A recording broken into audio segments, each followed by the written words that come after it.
होगी और पूरे इकोसिस्टम में 50% का रिबेट होगा। इस प्रकार सबसे गरीब, जिसके पास आज खाने के लिए नहीं है, शिक्षा नहीं है, हुनर नहीं है, उसे कोई भी चीज मुफ्त में नहीं मिलेगी, लेकिन उसकी क्रय शक्ति 2 लाख रुपए प्रति माह हो जाएगी। वो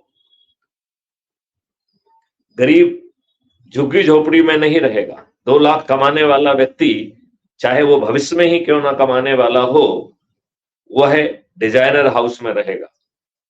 उसे पीएम आवास के छोटे मोटे घर में रहने की जरूरत नहीं होगी।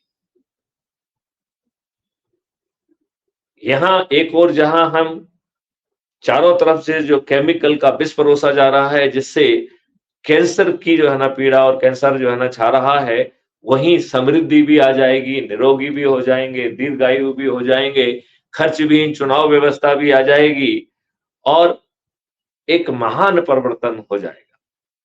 माननीय नरेंद्र मोदी जी से मैं प्रार्थना करना चाहूंगा कि यदि आप हमें समय देंगे तो हम क्राइम फ्री भारत और उसके 21 लक्ष्यों के बारे में आपको प्रेजेंटेशन देना चाहेंगे।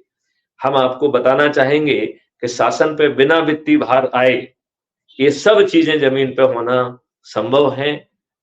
इसके लिए एक भारत विकास निधि का भी निर्माण किया गया है। यदि आप हमें ये मौका देंगे और यदि आप 21 टास्क फोर्स बना देंगे, 1 साल के अंदर यह महापरिवर्तन की रूपरेखा जमीन पे उतर जाएगी और 2029 तक आप इस देश में टैक्स मुक्त भारत कर पाएंगे।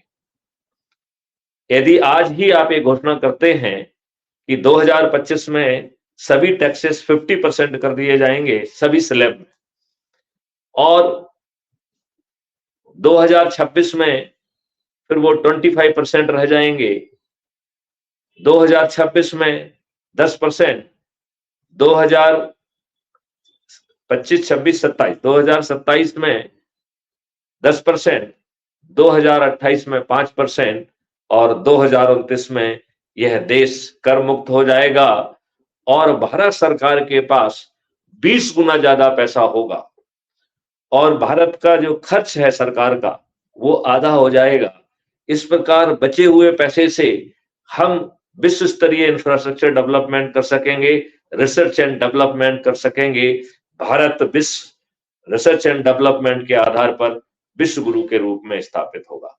लिहाजा मैं माननीय नरेंद्र मोदी जी से प्रार्थना करता हूं कि वो क्राइम फ्री भारत मिशन को समझें, हमें एक अवसर दें कि 21 टास्क फोर्स बनाकर हम यह पूर्व से ही घोषणाएं कर दें। जब माननीय नरेंद्र मोदी जी ये बात कहेंगे तो वह जनता को अपील करेगी। आज जो भारतीय जनता पार्टी को 303 सीटें मिली हैं, मैं आशा करता हूं कि माननीय नरेंद्र मोदी जी को 543 सीटें मिलेंगी। क्यों? क्योंकि तब तक क्राइम फ्री भारत जो है 100 करोड़ लोगों को जोड़कर उनको छत पर चढ़कर माननीय नरेंद्र मोदी जी के हाथों को मजबूत करेगा और सभी जो है 543 की 543 सीट माननीय नरेंद्र मोदी जी को मिल सकेगी।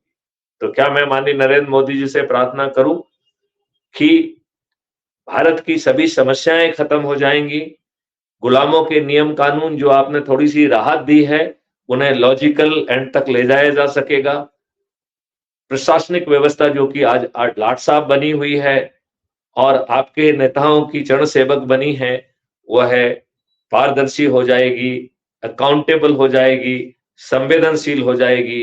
यदि ऊंचे पदों पर बैठे हुए हम जैसे लोग यदि सही समय पर सही निर्णय नहीं लेंगे तो उन्हें लाखों में हर्जाना देना होगा।